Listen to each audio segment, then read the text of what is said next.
Distinguished Senator Adebayo talked of 4 months, no Attorney General, and functions are not being effective. I am aware, and I have also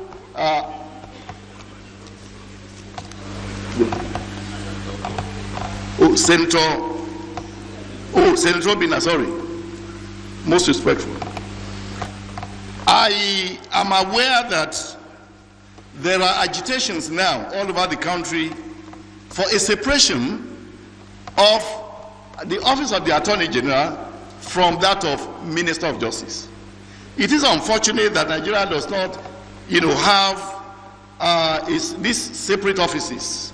I believe and I'm happy that this Senate is already aware of its importance. If we didn't know the importance, the fact that for 4 months we have not had an Attorney General and jobs that are supposed to be done by the Office of the Attorney General cannot lawfully be done would explain the fact that it is very important for us to have a separation in the powers.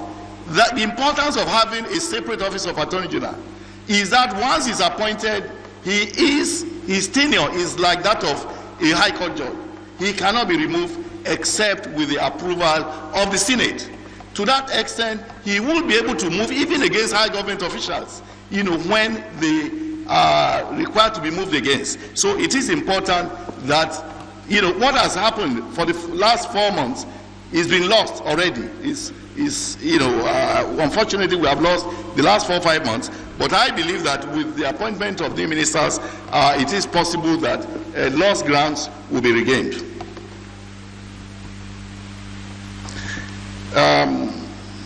Senator Obina again asked about the manifesto. I think I must have covered that in what I've said in the past. I move on to Senator Gbenga Ashafa's question, curbing excesses and restfulness of youth. One of the objectives of free education is to produce citizens who will respect law and order, is to produce citizens who will be gainfully employed, is to produce citizens who will have integrity of their own persons. Anybody who is educated will not engage in excesses, will not engage in extremism, will not engage in restlessness. So Nigeria, over the years, we have always believed that free education is expensive. But like it has always been said, if you consider free education being expensive, then try ignorance. You will discover that ignorance is more expensive than free education. So I think one major, solution to the issue of excesses and youth excesses and restlessness is for people to be engaged in education. After education, there must be policies. Because again, I'm sorry I have to keep referring to my, antecedent, that is, the platform, over which I started my politics. Consequent upon free education, there is also full employment. A lot of people still don't believe that it is possible for everybody to be engaged.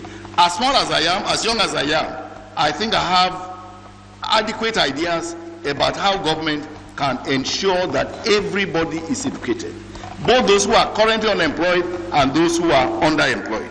So I want to say that education is the way to go if indeed we are serious about, curbing effectively, youth excesses and restiveness.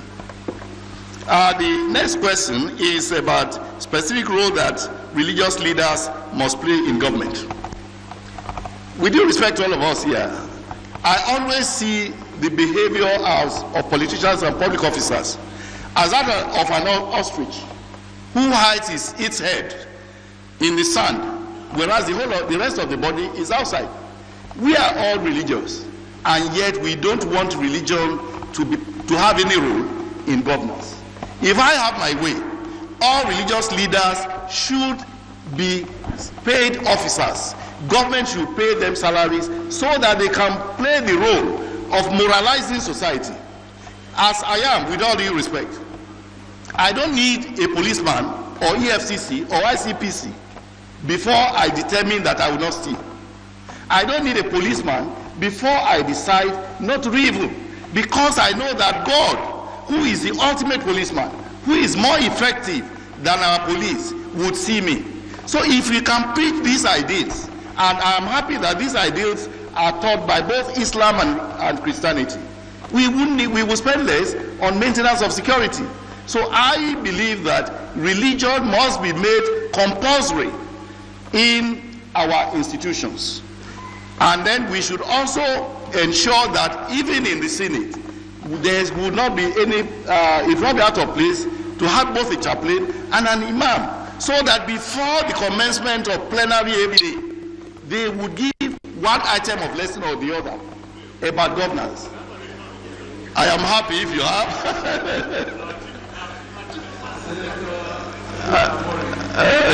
So I'm happy. The other question, sorry, about cattle rustling. Cattle rustling. I don't know whether I should take that. In more organized societies, cattle are not being allowed to move freely as they like. There are cattle ranches.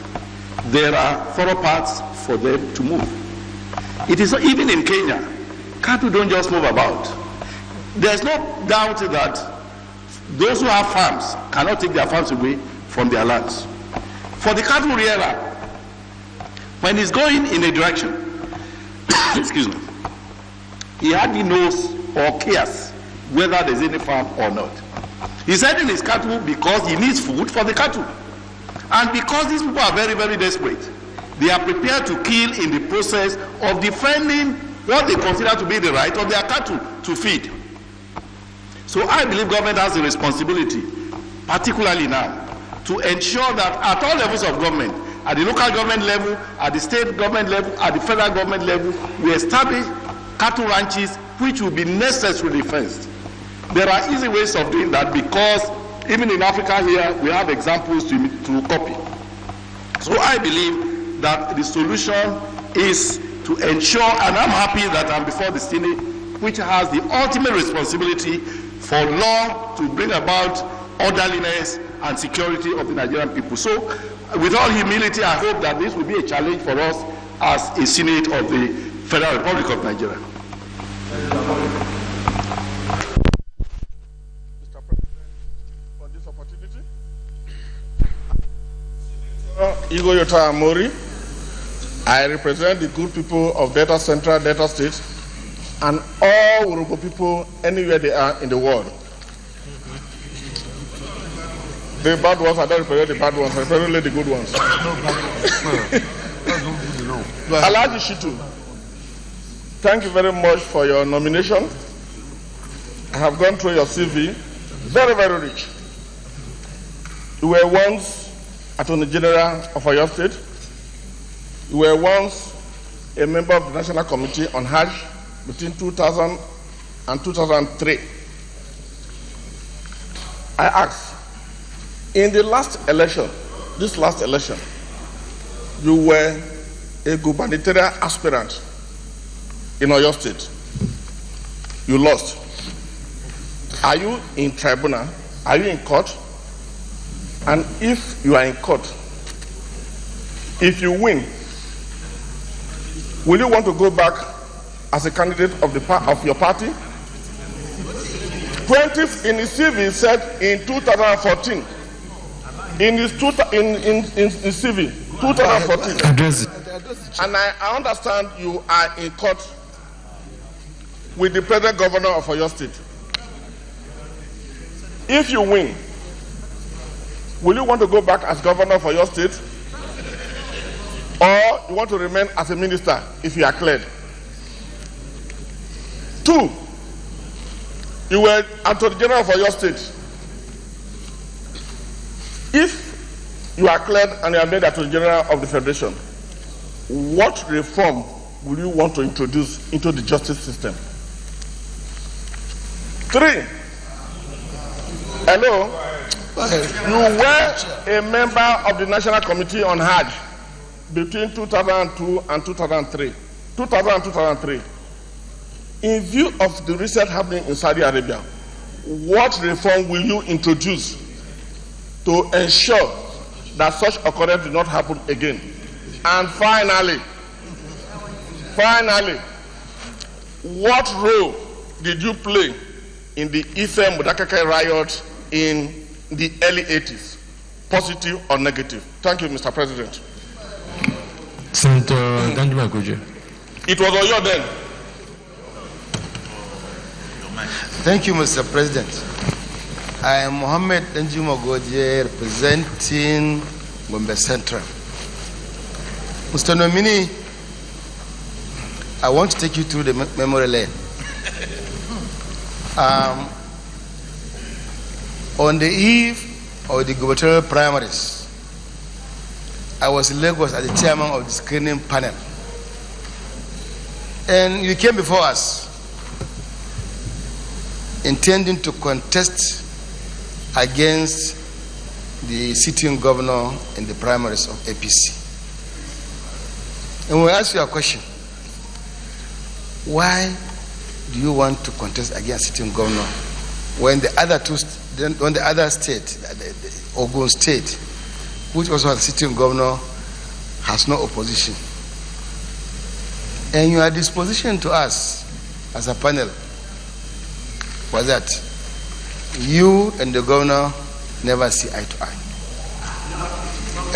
You and the governor never see eye to eye. That you are more popular, more acceptable than the governor, and that in 2011 you are, contrary to what you said earlier on in this interview, the impression you gave was that you should have been the governor in 2011, but you lost. So that's why you want to contest again in 2015 with the full expectation that you will defeat the governor at the primaries. We try to draw your attention to the fact that this man was sitting governor. It's difficult to defeat a sitting governor within his party. I was a sitting governor. I was a governor before. I know what it means. And I drew your attention to that fact. I was the chairman. But he insisted. And you went ahead to contest the primaries and you lost woefully. Now,